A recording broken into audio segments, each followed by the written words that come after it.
Class 12 সায়েন্সের যে সমস্ত ছাত্রদের বায়োলজি আছে তাদের ইউনিট 1 এ আছে রিপ্রোডাকশন ইন অর্গানিজম।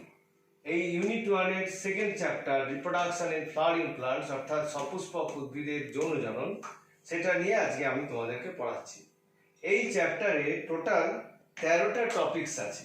তার মধ্যে ফার্স্ট হচ্ছে স্ট্রাকচার অফ অ্যান্থার অর্থাৎ পরাগরেণুর গঠন, মাইক্রোস্পোরোজেনেসিস অর্থাৎ পুংরেণুর উৎপত্তি, মাইক্রোগ্যামেটোজেনেসিস অর্থাৎ পুংলিঙ্গধর উদ্ভিদের উৎপত্তি, এবং স্ট্রাকচার অফ ওভিউল অর্থাৎ ডিম্বকের গঠন, মেগাস্পোরোজেনেসিস স্ত্রীরেণুর উৎপত্তি, মেগাগ্যামেটোজেনেসিস অর্থাৎ স্ত্রীলিঙ্গধর উদ্ভিদের উৎপত্তি, স্ট্রাকচার অফ ফিমেল গ্যামেটোফাইট অর্থাৎ স্ত্রীলিঙ্গধর উদ্ভিদের গঠন, pollination, fertilization, post fertilisation changes, apomixis, parthenocarpy and পলিএমব্রায়োনি।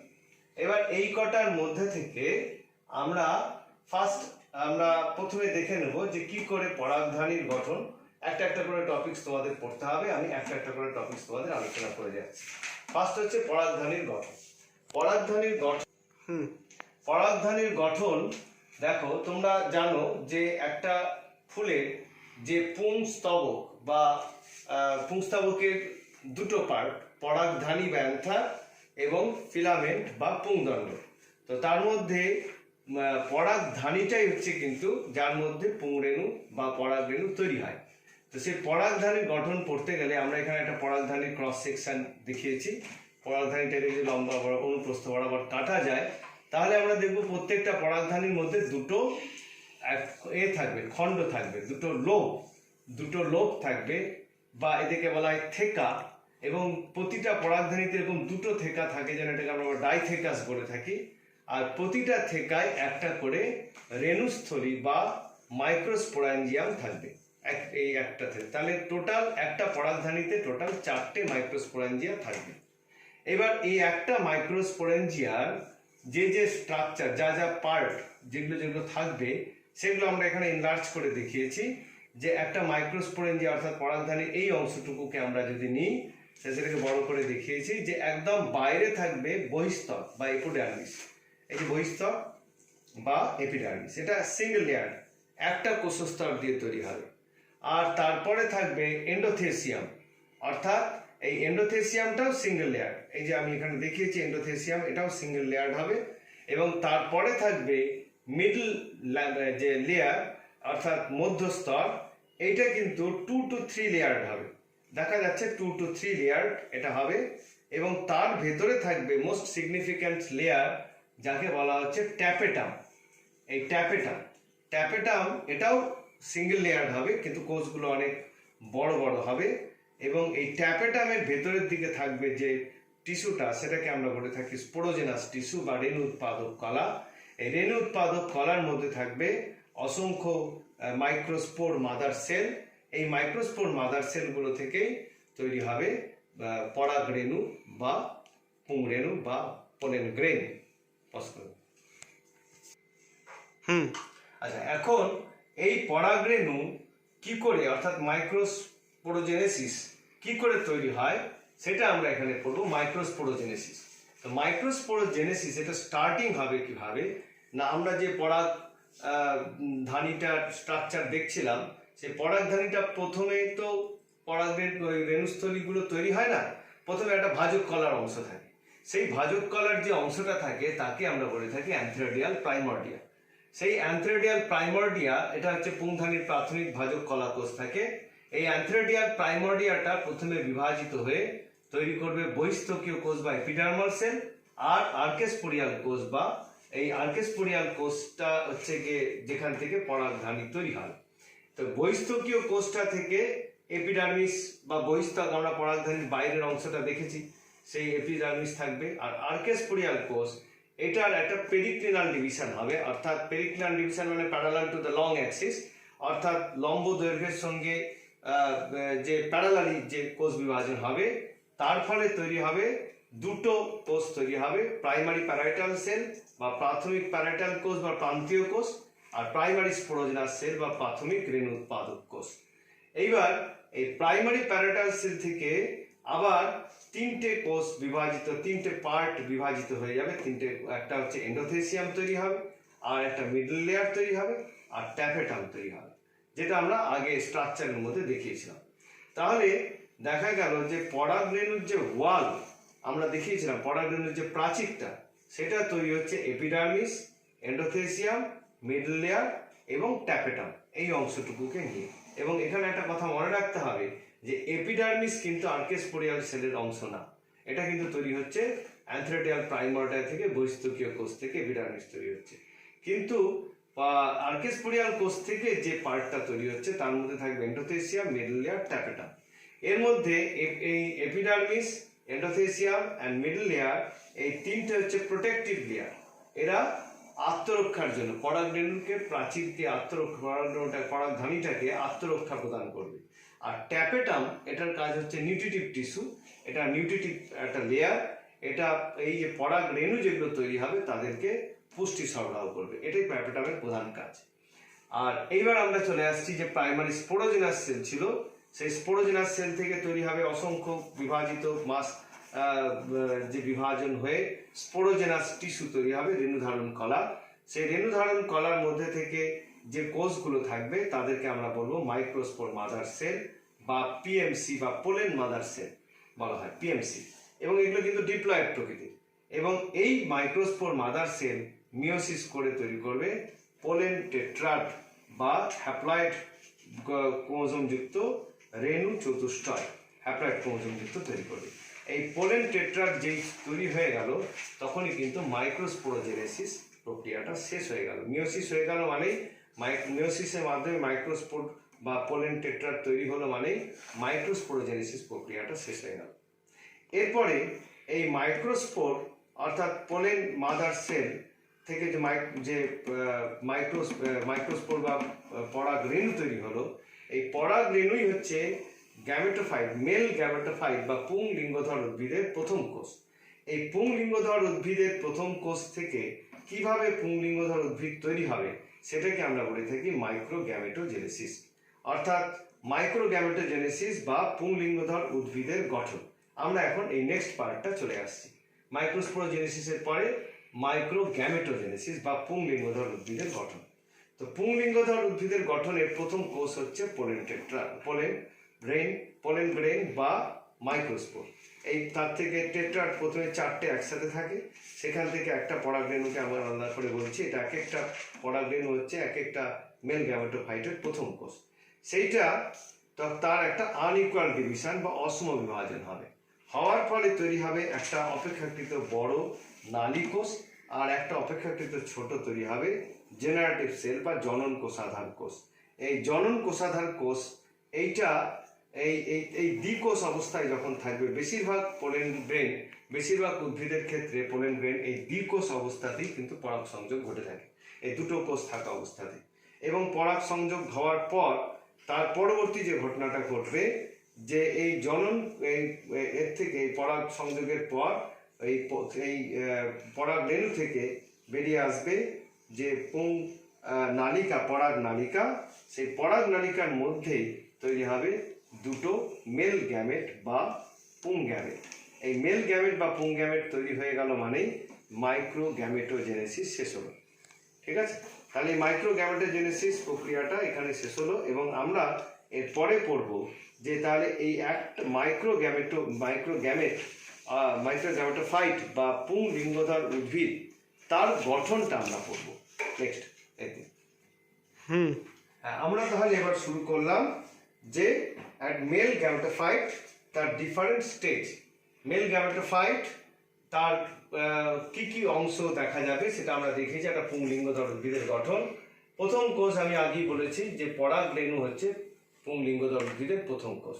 এই পরাগরেণুর গঠনটা একটু আমাদেরকে পড়তে হবে। এই পরাগরেণুর গঠনের যে বাইরের দিকে যে ত্বক থাকবে, যে আবরণটা থাকবে, এটার মধ্যে দুটো পার্ট থাকে, একটা বহিস্তক বা এক্সাইন আর একটা হচ্ছে ইন্টার্ন। এই এক্সাইন এটা বেশ পুরু হয় এবং এই এক্সাইনটা তৈরি হয়, এক্সাইনের প্রধান উপাদান হচ্ছে স্পোরোপোলেনিন বলে একটা কম্পাউন্ড। এই স্পোরোপোলেনিন এটা সম্পর্কে একটু ভালো করে জেনে রাখতে হবে যে স্পোরোপোলেনিন হচ্ছে এমন একটা কম্পাউন্ড যেটাকে আমরা বলে থাকি মোস্ট রেজিস্ট্যান্ট অর্গানিক মলিকুল। কারণ হচ্ছে যে স্পোরোপোলেনিনকে ভাঙার মতো, ডিগ্রেড করার মতো এখনো কোনো এনজাইমস বা কোনো অ্যাসিড বা কোনো অ্যালকালি কিন্তু পাওয়া যায়নি, তৈরি হয়নি। সুতরাং স্পোরোপোলেনিনের জন্য, এবং যার জন্য পোলেন থেকে যে এই পোলেনের যে সমস্ত ফসিল তৈরি হয় পোলেন থেকে, তো এই স্পোরোপোলেনিনের জন্য কিন্তু এটা, এবং স্পোরোপোলেনিন খুব এটাকে অনেকটা অ্যাডভার্স কন্ডিশনে পোলেনকে বেঁচে থাকতেও খুব সাহায্য করে। আর এই স্পোরোপোলেনিনের এটা যে বহিস্তক যেটা থাকবে, বহিস্তকের মধ্যে কিন্তু আরেকটা কথা খুব উল্লেখযোগ্য, যে বাইরের দিকে খুব স্পেসিফিক টাইপ অফ অর্নামেন্টেশন থাকে, বিভিন্ন ধরনের অলঙ্করণ, এবং এই অলঙ্করণের উপরেই আধুনিক ট্যাক্সোনমির একটা ব্রাঞ্চ তৈরি হয়েছে, যাকে আমরা বলে থাকি পোলেন ট্যাক্সোনমি। এবং এই পোলেন ট্যাক্সোনমিতে আমরা শুধু পোলেন গ্রেইনের উপর, এই অর্নামেন্টেশনের উপর ভিত্তি করে আমরা উদ্ভিদকে শনাক্ত করার একটা চেষ্টা চলছে। তার এটা একটা আধুনিক ট্যাক্সোনমির ব্রাঞ্চ, পোলেন ট্যাক্সোনমি। তাই এক্সাইন বা বহিস্তকের মধ্যে আবার কতগুলো রন্ধ্র থাকবে, ফুটো থাকবে, এগুলোকে বলা হয় জার্ম পোর বা রেণুরন্ধ্র। আর ভেতরে থাকবে যে ইন্টাইন তৈরি হবে পেকটিন এবং সেলুলোজ দিয়ে তৈরি হবে। এর প্রধান উপাদান হচ্ছে পেকটিন ও সেলুলোজ। আর ইন্টাইনের ভেতরের দিকে থাকবে যে কোষ পর্দা, অর্থাৎ পরাগরেণুতে একটা কোষ, একটা সিঙ্গেল কোষ, তার পর্দা থাকবে। এবং যখন এই কোষটার বিভাজিত হবে, এটার একটা অসম বিভাজন হবে, হয়ে দেখা যাবে একটা বড় কোষ টিউব সেল এবং একটা ছোট কোষ জেনারেটিভ সেল। এবার এই কোষটা প্রথমে ভাসমান অবস্থায় থাকে, তারপর এখানে একটা কোষ প্রাচীর তৈরি হয়, এই নালী কোষের মধ্যে ভাসমান অবস্থায় থাকে। নেক্সট যখন এই অবস্থায় পরাগ সংযোগ হবে, তখন গর্ভমুণ্ডে পড়ার পর এই পরাগরেণুটা অনেকটা রস শোষণ করে ভিতরে প্রসারিত হবে, এবং এই প্রসারিত হওয়ার ফলে যেহেতু বহিস্তকটা খুব হার্ড, ফলে এটা তো আর প্রসারিত হওয়ার কোনো জায়গা থাকে না, তখন এই অন্তঃস্তকটা, এই রেণুরন্ধ্রের মধ্যে দিয়ে অন্তঃস্তক এবং যে কোষ পর্দা, সেটা নালিকার আকারে রেণুরন্ধ্রের মধ্যে দিয়ে বেরিয়ে আসবে। এটাই তৈরি করবে পরাগনালিকা। এবং এই পরাগনালিকা গর্ভদণ্ডের মধ্য দিয়ে ধীরে ধীরে অগ্রসর হতে থাকবে। সামনে থাকবে টিউব সেল এবং তার পিছনে ঢুকবে জেনারেটিভ সেল। এই টিউব সেলটা গাইড করে নিয়ে যাবে এটাকে ডিম্বক রন্ধ্রের দিকে, কিন্তু কিছু দূর যাওয়ার পরে এই টিউব সেলটা ডিজেনারেট করে যাবে, এটা নষ্ট হয়ে যাবে। এবং ইন দ্য মিন টাইম এই জেনারেটিভ সেলটা বিভাজিত হয়ে দুটো পুং গ্যামেট তৈরি করবে। এবার এই জেনারেটিভ সেলটা নষ্ট হয়ে যাওয়ার পর জেনারেটিভ সেলটা ডিভাইড হয়ে দুটো পুং গ্যামেট তৈরি করবে, এবং এটাই হচ্ছে পূর্ণগঠিত পুংলিঙ্গধর উদ্ভিদ। এই পুং গ্যামেট তৈরি হয়ে যাওয়ার গেল মানে এটা পুংলিঙ্গধর দশার এটা এখানেই শেষ হবে। নেক্সট আমরা চলে আসব এবার মেগাস্পোরোজেনেসিস। মেগাস্পোরোজেনেসিস প্রক্রিয়াটা ঘটে মেগাস্পোরেঞ্জিয়ামের মধ্যে। তো উদ্ভিদের মেগাস্পোরেঞ্জিয়াম কোনটা হবে? মেগাস্পোরেঞ্জিয়াম হচ্ছে, আমরা জানি উদ্ভিদের যে স্ত্রী জননাঙ্গ বা স্ত্রীস্তবক, তার তিনটে অংশ, গর্ভমুণ্ড উপরে থাকে, গর্ভমুণ্ড, গর্ভদণ্ড এবং গর্ভাশয়। আমরা জানি যে এরকম গর্ভমুণ্ড থাকবে, গর্ভমুণ্ড, গর্ভদণ্ড এবং গর্ভাশয়। তো এই গর্ভাশয়ের মধ্যে থাকবে ডিম্বক, ঠিক আছে? এই ডিম্বকটা এইভাবে ডিম্বক থাকবে। এই ডিম্বকটাকেই বলা হবে মেগাস্পোরেঞ্জিয়াম, যার মধ্যে মেগাস্পোরোজেনেসিস হবে। তাহলে আমরা এই মেগাস্পোরেঞ্জিয়ামের স্ট্রাকচারটা আগে আমরা পড়ে নেব। মেগাস্পোরেঞ্জিয়ামের স্ট্রাকচারটা এখানে মেগাস্পোরেঞ্জিয়ামের স্ট্রাকচারটা দেখানো হয়েছে। এই মেগাস্পোরেঞ্জিয়াম বা ওভিউল বা ডিম্বক, এটার অবশ্য অবস্থানটা উপরে চার রকম ভাগ আছে। আমরা এখানে যেটা দেখিয়েছি তাতে ডিম্বক রন্ধ্রটা নিচের দিকে, অর্থাৎ এই ধরনের ডিম্বককে বলা হয় অ্যানাট্রোপাস ওভিউল। আর এটা যদি ওই উল্টোনো না থেকে সোজা থাকতো, অর্থাৎ একই ফিউনিকুলাসের সাথে যদি একই অক্ষ বরাবর থাকতো ডিম্বক রন্ধ্র এবং চালাজা, তাহলে সেটাকে বলতাম আমরা অর্থোট্রপাস। আর এইটা যদি রাইট অ্যাঙ্গেলে থাকে এভাবে ঘোরে, তাহলে তাকে বলা হবে অ্যাম্ফিট্রপাস। আর যদি এটা অশ্বক্ষুর আকৃতির মতো ঘুরে থাকে, অর্থাৎ এইভাবে ঘুরে যায়, তাহলে পরে তাকে আমরা বলবো ক্যাম্পাইলোট্রপাস। এগুলো তোমরা ক্লাস 11-এ পড়েছো মরফোলজি চ্যাপ্টারে। তো যাই হোক, আমরা বেশিরভাগ ক্ষেত্রে এই অ্যানাট্রোপাস ওভিউলটাকেই ধরে নিয়ে বলবো। তোমরা পরীক্ষার সময় এই ছবিটাই আঁকবে। তো এই ডিম্বকের মধ্যে, ডিম্বকের ওই ডিম্বাশয়ের মধ্যে যে বৃন্তের সাহায্যে, যে দণ্ডের সাহায্যে আটকে থাকবে, তাকে বলা হয় ডিম্বক বৃন্ত বা ফিউনিকুলাস। আর এই ডিম্বক বৃন্তটা ডিম্বকের যে অংশের সঙ্গে লেগে থাকবে তাকে বলা হবে ডিম্বক নাভি বা হাইলাম। এই ডিম্বকের মধ্যে ডিম্বকের দুটো ত্বক থাকবে, দুই স্তরী ত্বক থাকবে। আমরা বাইরেটাকে বলবো বহিস্তক বা আউটার ইন্টেগুমেন্ট, আর অন্তঃস্তক বা ইনার ইন্টেগুমেন্ট। এদিকে ইন্টেগুমেন্ট বলা হচ্ছে দুটোকে। এই ইন্টেগুমেন্ট দুটো নিচের দিকে আলাদা হলো, এই উপরের দিকে আলাদা হলো, নিচের দিকটায় এটা আর ডিফারেন্সিয়েশন থাকে না। তার কারণটা আমরা পরে মেগা গ্যামেটোজেনেসিস পড়ার সময় বুঝতে পারবো। আর এই পুরোটা ভেতরে ভর্তি থাকে এক কলা দিয়ে, যে কলা দিয়ে তাকে বলা হয় ভ্রূণপোষক কলা বা নিউসেলাস টিস্যু। এই পুরোটা ভর্তি থাকবে। এবারে ভ্রূণপোষক কলার থেকেই তার মধ্যেই তৈরি হবে ভ্রূণস্থলী বা মেগাস্পোরেঞ্জিয়া, ভ্রূণস্থলী বা এমব্রায়ো স্যাক। এই এমব্রায়ো স্যাকের মধ্যেই এই মেগাস্পোর বা স্ত্রী রেণু তৈরি হয়। এই এমব্রায়ো স্যাকটা তৈরি হয় স্ত্রী রেণু থেকে, কারণ ফাংশনাল মেগাস্পোর বা কার্যকরী মেগাস্পোর থেকে এটা মানে এমব্রায়ো স্যাকটা তৈরি হবে। এই এমব্রায়ো স্যাকের মধ্যে থাকবে টোটাল 7টা সেল এবং 8টা নিউক্লিয়াস থাকে। একদম ডিম্বক রন্ধ্রের, এটা ডিম্বক রন্ধ্রের মুখের কাছে যে দুটো সেল থাকে তাদেরকে বলা হয় সাইনার্জিডস বা সহকারী কোষ। আর একটা কোষ থাকে তার মাঝখানে বড়, অপেক্ষাকৃত বড় এবং সুস্পষ্ট, তাকে বলা হবে ডিম্বকোষ বা এগ সেল। এই 3টে কোষকে একসাথে বলা হয় গর্ভযন্ত্র বা এগ অ্যাপারেটাস। এই সাইনার্জিডসের একটা খুব ইম্পর্টেন্ট স্ট্রাকচার আছে। এর ভেতরের দিকে কতগুলো আঙ্গুলের মতো ফিঙ্গার লাইক প্রজেকশনস থাকে, যাদেরকে বলা হয় ফিলিফর্ম অ্যাপারেটাস। এদের একটা নির্দিষ্ট কাজ আছে।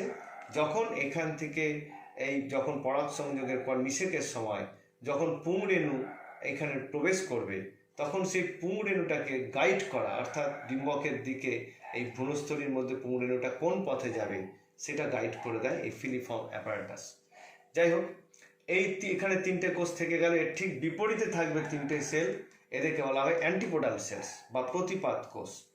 আর তার মাঝ বরাবর থাকবে এখানে একটা সেল থাকবে, এটাকে আমরা বলি কেন্দ্রীয় কোষ বা সেন্ট্রাল সেল, যার মধ্যে দুটো হ্যাপ্লয়েড নিউক্লিয়াস থাকবে, এদেরকে বলা হয় মেরু নিউক্লিয়াস বা পোলার নিউক্লিয়াস। এই হয়ে গেল একটা ডিম্বকের গঠন। আমরা এরপরে চলে যাব যে কি করে এই ডিম্বকের অর্থাৎ মেগাস্পোরেঞ্জিয়ামের ভিতরে এই মেগাস্পোরোজেনেসিস প্রক্রিয়াটা এইটা কিভাবে হয়, আমরা এবার সেখানে চলে যাব। এবার আমরা মেগাস্পোরোজেনেসিস দেখাচ্ছি এই চার্টের মধ্যে। মেগাস্পোরোজেনেসিসটা শুরু হবে ওই যে নিউসেলাস টিস্যু বলেছিলাম, যে ভ্রূণপোষক কলা, তার কিছু হাইপোডার্মাল সেল থেকে, অর্থাৎ একদম বাইরের দিকে যে বহিস্তক তার ভেতরের দিকে যে কোষগুলো তাদেরকে হাইপোডার্মাল সেল বলে। কয়েকটা কোষ ভিতরের দিকের একটা কোষ বড় হয়ে যাবে, সেখান থেকে একটু ডিফারেন্সিয়েট হয়ে যাবে, সেটা একটু বড় হয়ে তাকে আমরা বলবো আর্কেস্পোরিয়াল সেল। সেই আর্কেস্পোরিয়াল সেলটা তারপরে ডিভাইড করে তৈরি করবে প্রাইমারি প্যারাইটাল সেল এবং প্রাইমারি স্পোরোজেনাস সেল। অনেক উদ্ভিদের ক্ষেত্রে এই আর্কেস্পোরিয়াল সেলটা সরাসরি কিন্তু প্রাইমারি স্পোরোজেনাস সেল তৈরি করে থাকে, কিন্তু কোনো কোনো উদ্ভিদের ক্ষেত্রে এটা এইভাবে ভাগ হয়ে আগে প্যারাইটাল সেল তৈরি করবে, প্রাইমারি প্যারাইটাল সেল এবং primary sporogenous cell. Primary parietal cell থেকে তৈরি হবে ইন্টেগুমেন্টস বা ডিম্বক ত্বক, যেটা এই ডিম্বক ত্বকটা দুই পাশ থেকে বর্ধিত হয়ে প্রথমে ওই বহিস্তক এবং অন্তঃস্তক তৈরি করে। আর প্রাইমারি স্পোরোজেনাস সেল যেটা হবে তার থেকে আবার স্ত্রীরেণু মাতৃকোষ বা মেগাস্পোর মাদার সেল, সেটাই বড় হয়ে গিয়ে তৈরি করবে মেগাস্পোর মাদার সেল। এই মেগাস্পোর মাদার সেল একটাই কিন্তু তৈরি হবে। এই মেগাস্পোর মাদার সেলটা মিওসিস প্রক্রিয়ায় বিভক্ত হয়ে 4টে হ্যাপ্লয়েড কোষ তৈরি করবে, মেগাস্পোর টেট্রাড যাদেরকে বলা হচ্ছে। এই মেগাস্পোর টেট্রাডের মধ্যে এবার একটা মেগাস্পোর বড় হয়ে যাবে, থাকবে, ফাংশনাল থাকবে, কার্যকরী থাকবে, এবং বাকি 3টে মেগাস্পোর কিন্তু নষ্ট হয়ে যাবে। এই ফাংশনাল যেটা বড় হয়ে থাকবে সেটাকে আমরা বলবো ফাংশনাল মেগাস্পোর বা কার্যকরী স্ত্রীরেণু। এইটার মধ্যে এটাই পরিণত হবে ভ্রূণস্থলীতে। এবার এইখানে এইটা এইরকম যদি হয় যে 4টে মেগাস্পোর টেট্রাডের মধ্যে থেকে 3টে নষ্ট হয়ে গিয়ে একটা থেকে মেগাস্পোর ফাংশনাল মেগাস্পোর তৈরি হয়, মেগাস্পোর হিসেবে কাজ করে, তাহলে তাকে আমরা বলবো মনোস্পোরিক ডেভেলপমেন্ট।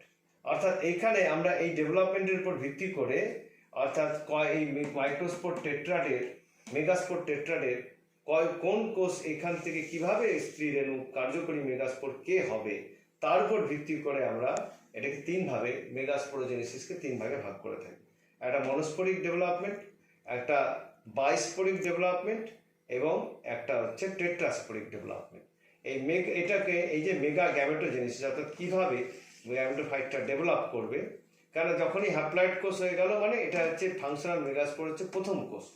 তো সেইখানে মনোস্পোরিক ডেভেলপমেন্টটা আমরা অলরেডি আলোচনা করেছি, চারটের মধ্যে থেকে তিনটে ডিজেনারেট করে যাবে এবং একটা ফাংশনাল মেগাস্পোর হবে এবং তার মধ্যে পরপর তিনটে মাইটোটিক ডিভিশন হবে, ফলে দুপ্রান্তে দুটো প্রথমে হ্যাপ্লয়েড নিউক্লিয়াস দুপ্রান্তে চলে যাবে, এটাও হ্যাপ্লয়েড নিউক্লিয়াস, দুপ্রান্তে দুটো হ্যাপ্লয়েড নিউক্লিয়াস, তারা বিভাজিত হয়ে আরো দুটো চারটে haploid nucleus, second third division হয়ে এক প্রান্তে চারটে এবং আরেক প্রান্তে চারটে তৈরি হবে। তারপরে তাদের মধ্যে রিঅ্যারেঞ্জমেন্ট হয়ে গিয়ে আমরা আগে যে স্ট্রাকচারটা দেখালাম যে রেণুরন্ধ্র বা মাইক্রোপাইলের দিকে থাকবে সাইনার্জ গর্ভযন্ত্র অর্থাৎ সাইনার্জিটস এবং এক্সেল, আর চালাজাল প্রান্তে থাকবে তিনটে প্রতিপাত কোষ, আর মাঝ বরাবর থাকবে সেন্ট্রাল সেল কন্টেনিং টু পোলার নিউক্লি।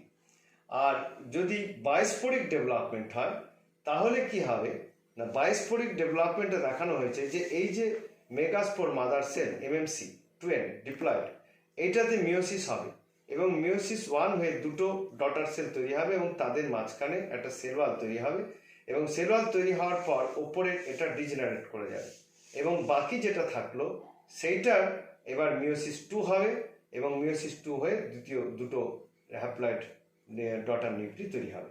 তাহলে পার্থক্যটা দেখা যাচ্ছে যে এখানে মিওসিস 1 এবং মিওসিস 2 দুটোই হয়ে পরপর চারটে হ্যাপ্লয়েড নিউক্লি ছিল, কিন্তু এখানে যেহেতু একটা সেল নষ্ট হয়ে গেল ফলে মিওসিস 2 হলো শুধুমাত্র একটা সেলের, ফলে যেহেতু এইখানে এর মধ্যে কিন্তু এখান থেকে দুটো নিউক্লিয়াস তৈরি হচ্ছে মিওসিস 2 এর পরে এবং এই দুটো নিউক্লিয়াস থেকেই দুবার মাইটোসিস হয়ে, এখানে তিনবার মাইটোসিস হয়েছিল, দুবার মাইটোসিস হয়ে মেগাস্পোর ফাংশনাল মেগাস্পোর তৈরি হয়ে এমব্রায়ো স্যাক তৈরি হচ্ছে, সেই জন্য এটাকে আমরা বলছি বাইস্পোরিক ডেভেলপমেন্ট। আর টেট্রাস্পোরিক ডেভেলপমেন্টে কি হবে, এটা ঠিক এটার উল্টোটা, অর্থাৎ এখানে সবই হবে, মিওসিস 1ও হবে মিওসিস 2ও হবে, কিন্তু তাদের মধ্যে কোনো সেলওয়াল ফর্মেশন হবে না। ফলে কি হবে, এক প্রান্তে প্রথমেই মিওসিস 1-এর ফলে দুই প্রান্তে দুটো নিউক্লিয়াস চলে যাবে হ্যাপ্লয়েড নিউক্লিয়াস এবং মিওসিস 2 হওয়ার পরে সেখান থেকে আরো দুটো করে চারটে হ্যাপ্লয়েড নিউক্লিয়াস তৈরি হলো দুই প্রান্তে দুটো করে এবং তারপরে আর কিন্তু মাইটোসিস একবারই মাত্র হবে, যার ফলে এইদিকে চারটে এখানে চারটে, তারপরে সেটা রিঅ্যারেঞ্জ হয়ে এমব্রায়ো স্যাক। তার মানে মূল পার্থক্যটা দাঁড়ালো এখানে মিওসিস 1-2 হবে, সেলওয়াল ফর্মেশন হবে এবং মাইটোসিস হবে তিনবার। বাইস্পোরিকে কিন্তু একটা সেলওয়াল ফর্মেশন হবে, একটা ডিজেনারেট হয়ে যাবে প্রথম কোষটা মিওসিস 1-এর পর, মিওসিস 2 হবে একটা সেলের এবং মাইটোসিস হবে দুইবার। এবং টেট্রাস্পোরিক ডেভেলপমেন্টে কোনো সেলওয়াল ফর্মেশন হবে না, মিওসিস 1-2 দুটোই হবে এবং মাইটোসিস একবারই মাত্র হবে। এই হয়ে গেল মেগাস্পোরোজেনেসিস। তাহলে আমরা মেল গ্যামেট ফিমেল গ্যামেট তৈরি হয়ে গেল। এবার নেক্সট আমরা চলে যাব নেক্সট ক্লাসে, আজকে আর তোমাদের এখানেই শেষ করব। নেক্সট ক্লাসে আমরা চলে যাব মেগা যে পলিনেশন এবং fertilisation and post fertilisation changes. এর মধ্যে তোমরা বাড়িতে কতগুলো কাজ করবে, তোমরা আমি যে চার্টগুলো দেখালাম এই পরীক্ষায় এগুলো আসে, তোমরা এই চার্ট করেই উত্তর করবে, তোমরা ডিটেলস লিখতে যাবে না, লেখার থেকে চার্ট করে করলে পরে তোমাদের ভুলও কম হবে এবং নাম্বারও ভালো হবে, তবে নিজেরা পড়ে নেবে একবার ভালো করে। আর এর মধ্যে তোমরা মাইক্রোস্পোরোজেনেসিস এবং মেগা স্পোরোজেনেসিস এই দুয়ের মধ্যে পার্থক্য কি আর এগুলো একটু তৈরি করে নেবে, এগুলো নিজেরা বাড়িতে তৈরি করে নেবে। আর ফিগার এখানে প্র্যাকটিস করবে, পরাগ রেণুর গঠন, পুং রেণুর উৎপত্তি এবং এই যে একটা পরিণত ডিম্বথলি ভ্রূণস্থলী, এই ভ্রূণস্থলীর গঠনটা ভালো করে ছবি আঁকবে, সেটাকে প্র্যাকটিস করে নেবে, লেবেল করবে। এখান থেকে অনেক রকম ছোটো ছোটো কোশ্চেনও আসতে পারে, সেগুলো তোমরা একটু রেডি করে নেবে। আমরা নেক্সট ক্লাসে পড়াবো, পড়ার সংযোগ থেকে শুরু করবো।